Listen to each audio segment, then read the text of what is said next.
बाकायदा मुरीद होने के लिए आया था। हजरत जुनैद बगदादी की बारगाह में हाजिर हो गया।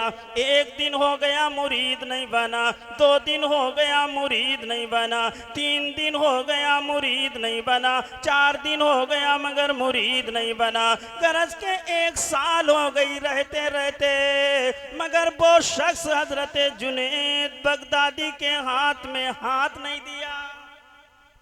1 साल हो गई रहते रहते मगर हाथ में हाथ नहीं दिया। 2 साल हो गए रहते रहते मगर हाथ में हाथ नहीं दिया। 3 साल हो गए रहते रहते मगर हाथ में हाथ नहीं दिया। 4 साल हो गए रहते रहते मगर हाथ में हाथ नहीं दिया। 5 साल हो गए रहते रहते मगर हाथ में हाथ नहीं दिया।